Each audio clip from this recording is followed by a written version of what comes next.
commence the public hearing.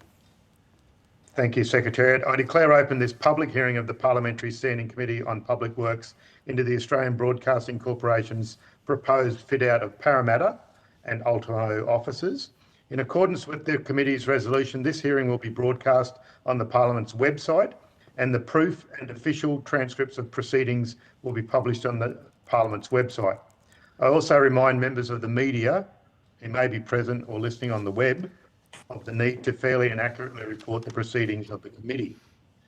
I remind members appearing by video conference to give their name each time they speak, and if re-entering the video conference to assist witnesses and Hansard. I now welcome representatives from the Australian Broadcasting Corporation to give evidence. For the Hansard record, would you please each state your full name and the capacity in which you appear, and I'm happy for you to walk us through all of those, Mr. Anderson. Okay, thank you, Chair. David Anderson, Managing Director of the ABC. Melanie Klein, CFO of the ABC. Rebecca Jack, Finance Business Partner for the EPMO at the ABC. Neil Skill, Head of Property for the ABC. Patrick Sproul, Head of Content Technology Solutions. And Simon Hayes, PwC Project Director for the Sydney Accommodation Project. Thank you very much. Although the committee does not require you to give evidence under oath, I should advise you that these hearings are formal proceedings of the Parliament. Consequently, they warrant the same respect as proceedings of the Parliament itself. Giving false or misleading evidence is a serious matter and may be regarded as contempt of Parliament. Mr. Anderson, would you care to make some brief introductory remarks before we proceed to questions? Yes, thank you, Chair. I appreciate that. I'd like to thank the committee for the opportunity to make an opening statement. Before taking your questions, I would really like to briefly explain why this project is important to the ABC. The ABC connects with Australians via digital signals across electromagnetic waves, invisible threads weaving across our continent, bringing us together through news, information, music and stories. But the ABC's direct physical contact and presence on the ground is almost as important or more important to our work for Australia. For many Australians, the ABC logo in their town is a welcome sign that their community is connected to the nation. The ABC operates from 58 regional locations across Australia, in addition to the 8 state and territory capitals. The ABC needs to stay close to the source of our stories so we can discover and share them more effectively. We need to draw on those communities for our workforce. It is imperative that the ABC keeps up with demographic and cultural change. Increasingly, we also need to be close for big weather events and local emergencies. As Australia evolves, so much must the ABC. This is why in our 5-year plan, the ABC committed to have more than 75% of content makers working outside of ABC's Ultimo head office by 2025. We're making good progress against that. In the last year, we've significantly expanded our rural and regional coverage with the recruitment of 80 new journalists, bringing the number of employees outside of our capital cities to more than 600. This has been financed by commercial agreements with Google and Facebook following the media bargaining code legislation of March 2021. This major investment means more stories, better coverage and specialist reporting on issues that matter to people living in the regions, and better delivery stories about rural, regional and remote Australia to city dwellers, as well as enhanced capacity for emergency broadcasting. We've boosted our numbers in a number of areas across the country, and we've also increased new bureaus in places that we were previously not. But today we're here to talk about boosting the ABC's presence and effectiveness in Greater Western Sydney. With 2.6 million people, Greater Western Sydney is Australia's fastest growing region. It has, of course, always had a Western Sydney presence, but the growth of the region and its increasing significance means there is a compelling case to make this even bigger. The decision to establish a new bureau in Parramatta and relocate up to 300 ABC staff from Ultimo to Parramatta was therefore an obvious step for us. We'll be telling more stories from Greater Western Sydney, where one in every Australians live. So we now seek parliamentary approval to commence and fit out our new Parramatta office and building. This project will require no additional taxpayer funding. We'll fund it through the sale of our property at Artarmon on Sydney's North Shore and by leasing out space in our Ultimo head office. ABC Parramatta will include state-of-the-art studio from where we'll broadcast the New South Wales 7 p.m. bulletin and at least one block of the News Channel programming. Teams will have access to a variety of spaces for live and pre-recorded video and audio, including 7 audio and 6 video production suites, plus dedicated spaces for operations and graphics professionals. Careful consideration has been given to accessibility, acoustics, visitor access, and a layout and functional approach that is highly visible and flexible. This will be a bureau that is a model of its kind and a template for the ABC of the future. Technology-driven facility that promotes timeliness and excellence in news gathering and storytelling. It's an ideal hub location close to numerous transport options for staff and visitors. A state-of-the-art building fit for now and for in the future.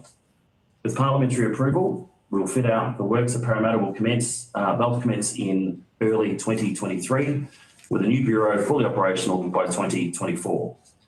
We're very confident that this investment will pay off in a better, stronger ABC for Australian audiences in the nation.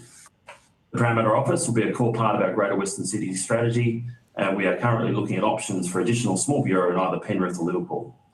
Of course, we'll be retaining a substantial presence in Ultimo to house around 1,700 existing staff and extensive production facilities. But we need to refurbish the building for its mixed use. Subject to the Parliament's approval, we'll begin updating our Ultimo workplace from early 2023 with spaces progressively becoming available for sublease. Our aim is to have this part of the project fully realised by 2025. A 5-year plan is all about reflecting our nation's great diversity in all that we do, in all the stories we tell, and the composition of our workforce. Ultimately, we aim to look and sound like contemporary Australia so we can reflect our nation back to itself. Our focus on Greater Western Sydney, Australia's fastest growing region, is a core element in this bigger agenda. I recommend this project to you for approval, and of course, we welcome your questions. Thank you, Chair.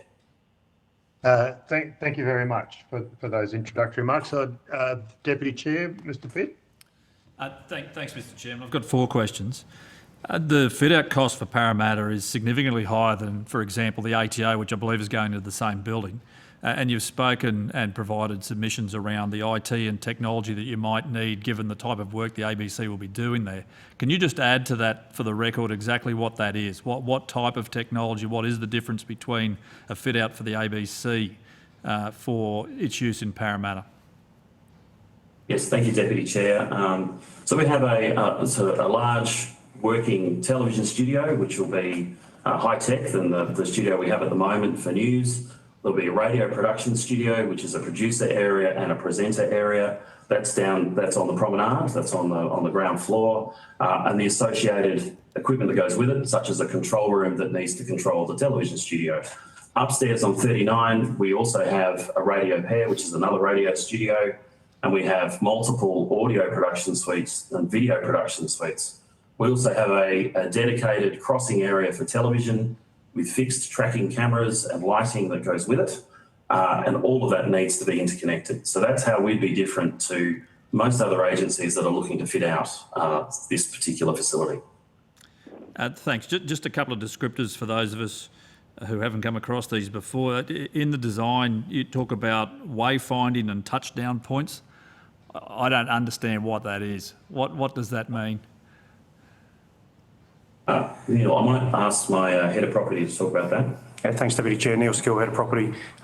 So wayfinding is essentially signage to find your way around the building. You couldn't just say signage? Well, the architecture speak, I'm afraid, Deputy Chair. And touchdown points is a number of desks that we're providing to allow for any staff that may wish to utilise the Parramatta facility on an ad hoc basis. So people that might live out that side of town and want to use that location rather than coming into Ultimo. So it's a very small proportion of what we're building, but there is that flexibility that we built into the design to allow for that to occur. Two to go, Mr. Chairman. So the Parramatta fit-out's around 3,100 square metres, and you're going to lease potentially 7 floors in Ultimo at 7,900 square metres, and your estimate is that will effectively cover the lease costs for Parramatta. Can you explain how that's possible? I mean, it's 2.5 times the size in a better location, and I'm very interested as to whether that's going to be the actual cost or whether there's more to be made of what the potential income is there. Look, I'll start with answering the first part of that question, Deputy Chair. So 2 buildings in Ultimo, Building A that is 7 floors, Building B that is 14. We're looking at taking the top 7 floors of the 14-storey building and putting them into the bottom 7 floors across both buildings. That requires us to do a fit out of works, moving from offices and poorly designed spaces to be better used, more efficiently used across that space. The second part of your question is with regard to the estimate that we've got with regard to the top 7 floors. We've worked with leasing specialists to benchmark this to get the right number to put in the submission. One that is a conservative estimate, we will admit that, but one where we're still confident that we'll be able to lease out those floors to cover the cost of the lease at Parramatta. And last one, Mr Chairman, so there's just on the specific detail, an 8-person table is estimated at $1,000, a 10-person table at $5,000 and a 20-person table at $20,000. So with 20 chairs, that would be $34,000 for a table and 20 chairs. I mean, you don't want to stick a few 8-persons together at $1,000 each? Deputy Chair, we'll provide some information on notice, but I do have the head of property here, Neil Skill, who might be able to help you further. MD. Deputy Chair, the costings that are included in the WT estimate are derived by a quantity surveyor. However, they are also a ripe area for value management once we get into the project management space. So whilst there are estimates included in that submission from WT Partnership, who are the qualified independent quantity surveyors, we do think that there is some opportunity for us to realise some better value during the production and the procurement and the tender phase and the delivery phase. Well, just to give you a comparison, the per capita income for the people I represent is around $34,000 a year. And the forecast here is that you'll spend that on a 20-person table and 20 chairs. So I think you can understand why I'm raising the issue. Fair enough, Deputy Chair. As Neil said, we'll seek to do a lot better than the estimate that's provided in there. Thank you. And that it is public funds. Yep. Thanks, Deputy Chair. Mr Smith? No questions, Chair. Thank you. Senator Reynolds? I'm right for the moment. Thank you, Chair. Okay. Ms Roberts? Thank you, Chair. There's been a number of questions asked about the fit out, and the question will be how will the fit out be able to accommodate future staff growth?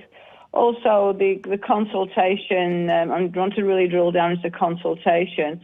How will the 300 staff that will be moving to Parramatta be chosen? How will they be supported? And what feedback have you received from the ABC staff about the move to Parramatta? Okay, Ms Roberts, thanks for your question. I'll think I remember them. So when it comes to future staff growth, I have to say, we have a strategy here to have 75% of our content makers outside of Ultimo.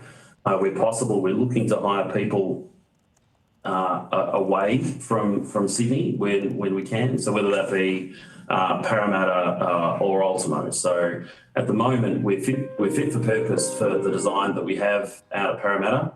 As it is, we're, if anything, oversubscribed. There are desire for in some areas more teams to have a space there.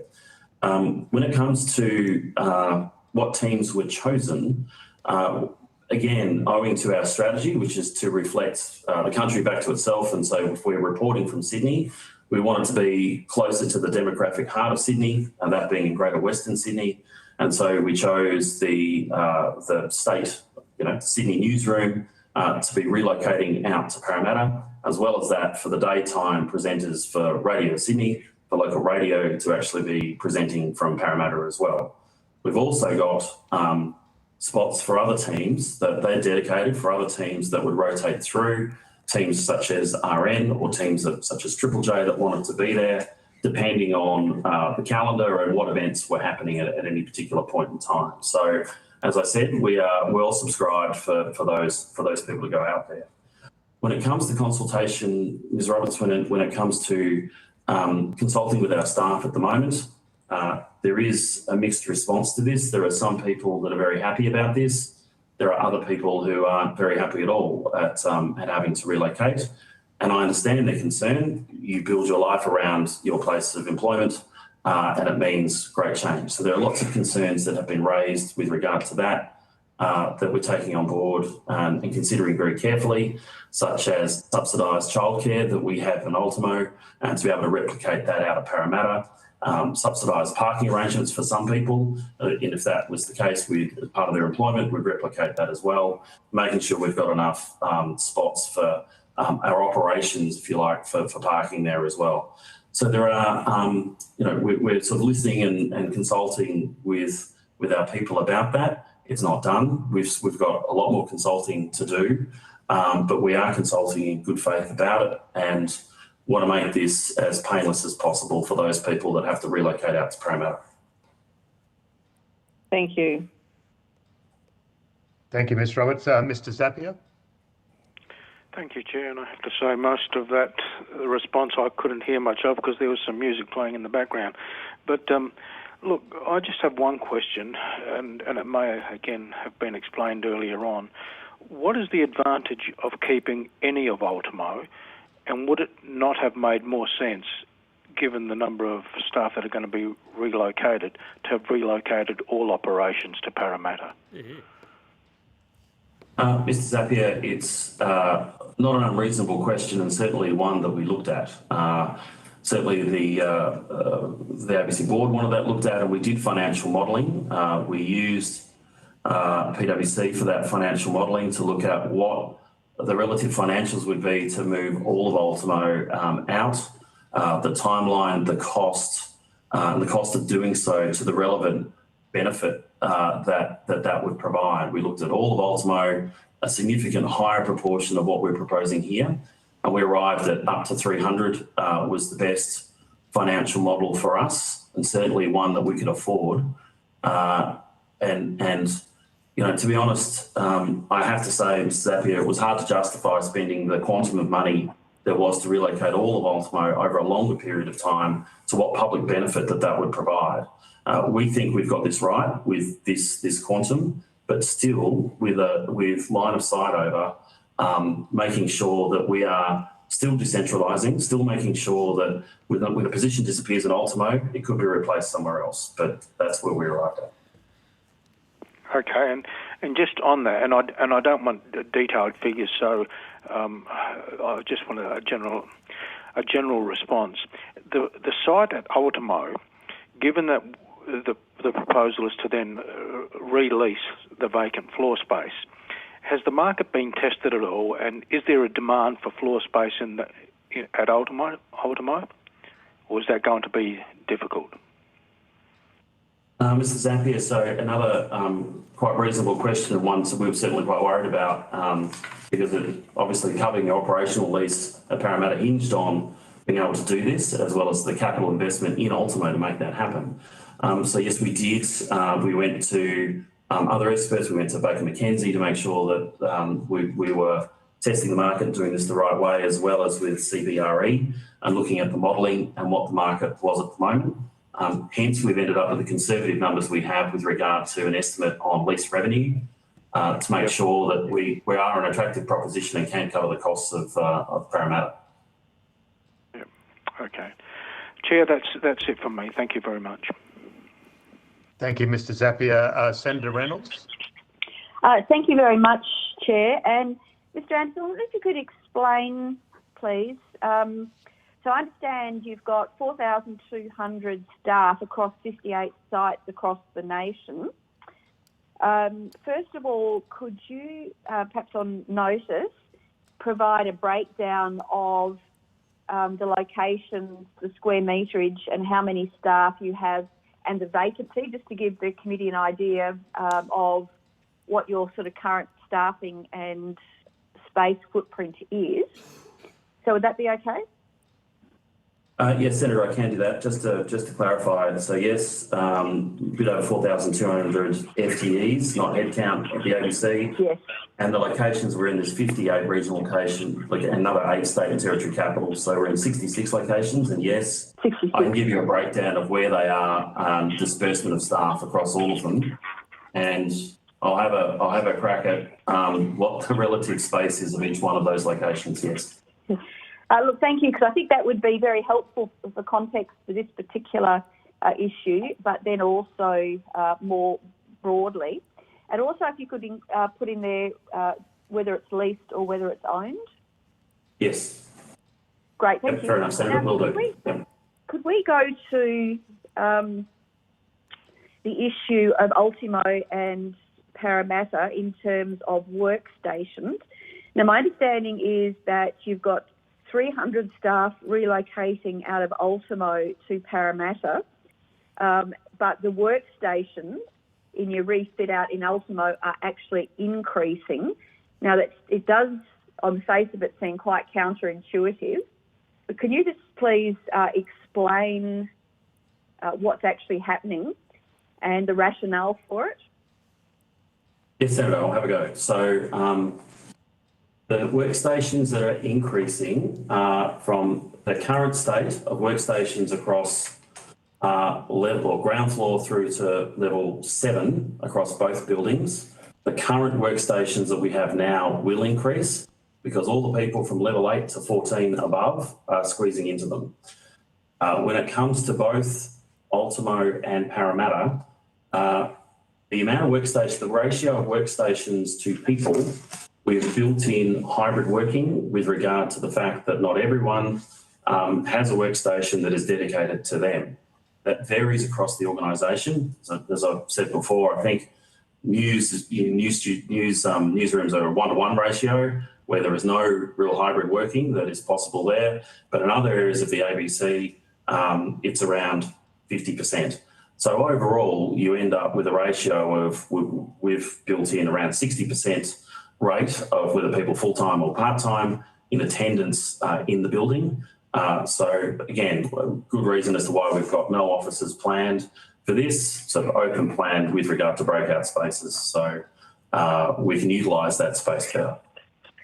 Look, thank you. Can you just confirm then, so currently on all levels at Ultimo in 2 buildings, how many workstations you have and then how many you're going to proposing to go to under the new arrangements? Senator, I'm not ready for that one. Can I provide that to you on notice? It's of the 2,200 people, you could estimate that there are 2,000 workstations at the moment as a broad sort of brushstroke, but I will confirm that to you. That number is somewhere. That would be great, thank you, because that's a sort of a key question, sort of underpinning, I would have thought, the rationale for moving 300 people out. So with the refurbishment, would you actually have enough workstations under these hybrid working arrangements to keep the 300 in Ultimo? I think it would be difficult, to be honest, Senator, because the way we are configured at the moment is in part administrative and in part it is production specific and production related. So I would say, my initial response to you is no, that gets tricky the way we're going to use the space after those 300 people relocate, being that is the Sydney newsroom as well as Radio Sydney, which are near dedicated production facilities. So I'll get back to you with a more sophisticated response, Senator, but if you could it's a bit tricky. That would be very helpful, thank you, because that is sort of really one of the threshold questions I think that's important for the committee to look at is why it's necessary to move 300 people out when you're doing significant refurbishment and putting more workstations in. Yeah, so Senator, just to clarify, why we're moving people out is strategic in nature. It is about being close to the communities that we serve, and we want to be able to tell local stories from being positioned in Greater Western Sydney. That's the primary reason. It's not for one of efficiency. It is one that is about relevance and value and trust people put in the ABC to be reflecting what's important to them back to them. So that's, and being closer to where those 2.6 million people are is important to us. Guess what? I understand that, Mr. Anderson, but there is a significant cost, and others, again, others may look at this, particularly if you're from out of Sydney. There are other large outer metro populations in other locations, and Parramatta is not that far from Sydney. So there is a cost to doing what to others outside of Sydney may look as a move of suburbs in the same city rather than what you're seeking to achieve. But either way, it does come at a significant cost, which is why that information would be very helpful. Thank you. Thank you, Senator Reynolds, their submission goes into it in some detail on page 2 as well, in terms of the reasons behind it. But any more questions, Senator Reynolds? Chair, I understand that, but given this is a public hearing, I think it's quite helpful for others to understand this. Okay. Thank you. Thanks, Senator Reynolds. And my question just goes to the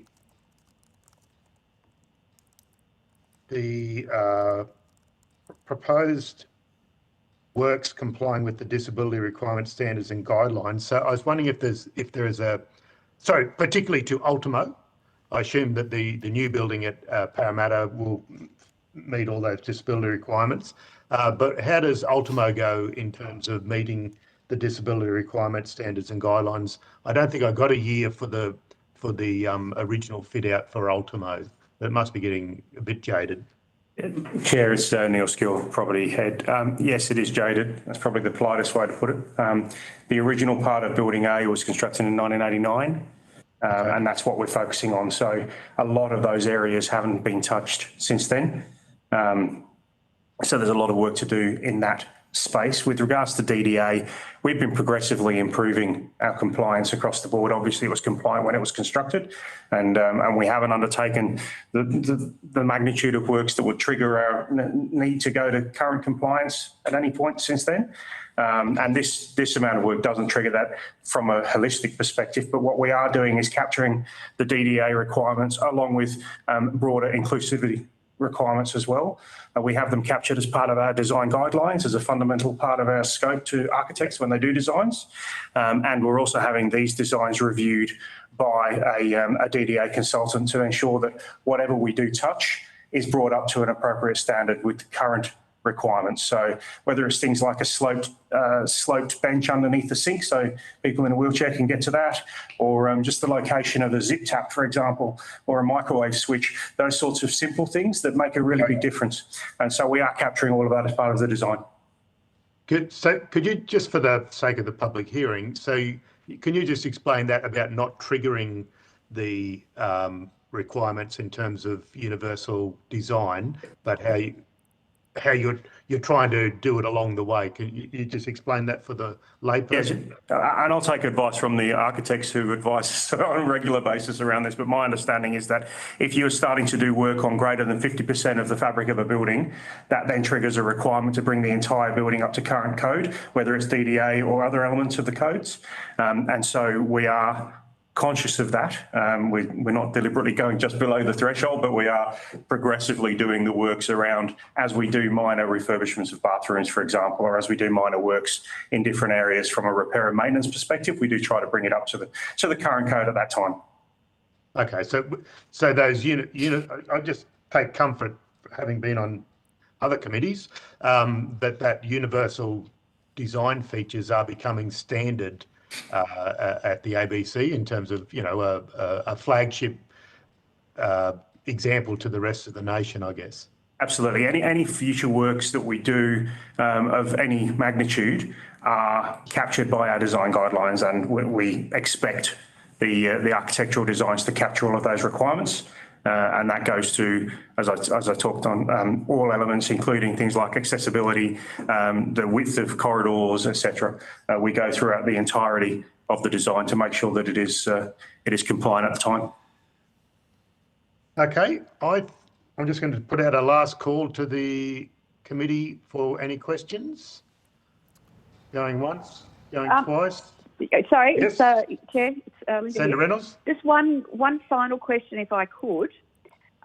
Please, if Mr. Anderson could confirm the amount, is it about 75% of the contents being moved out of Ultimo?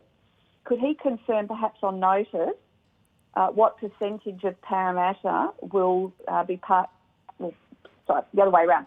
what percentage will Parramatta represent with this move out of that 75% out of Ultimo? Yes, certainly, Senator. Thank you very much. Thanks, Chair. Your pardon, Senator Reynolds, did you mean content or FTEs? I lost your thread there, sorry. Perhaps if Mr Anderson could just confirm, and I think it was on that page, I'm just going back to the submission. On that page 2. So in the 5-year plan, the commitment to have more than 75% of content makers working outside of Ultimo. So I was just wondering if you could confirm when the move proceeds, how much of that content, of that 75%, will be in Parramatta? Yes, I'll confirm that. So, Senator and Chair, yes, I'll confirm the percentage of content makers for the whole of the ABC that is moving from Ultimo to Parramatta, which I think is what the Senator's after. Yep. That's Okay, right. And then how much, yeah. and then if you've got the breakdown of, what the 100% comprises in total for the ABC and sort of where that's distributed around the country. Yes, no, I've got that one as well, Senator. I will definitely get back to you on that. Fantastic. Thanks very much, Chair.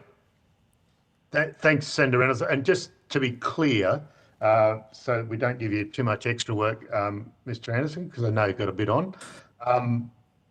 I think Senator Reynolds was asking for density throughout, but I just didn't want you to think that we wanted the density of what's going on in Longreach or Katherine or wherever. I don't think that was our focus at all. And maybe I misheard Senator Reynolds' question, but you didn't think you were running off to find out the density of the newsroom in Longreach or something like that, were you? No, Chair, you're right. Sorry, Chair, you're right. So this is 75% of, so in this submission, it's about 75% of content makers working outside of Ultimo by 2025. So that's the move, as I understand the submission, from Ultimo to Parramatta, which is the subject of this at the moment.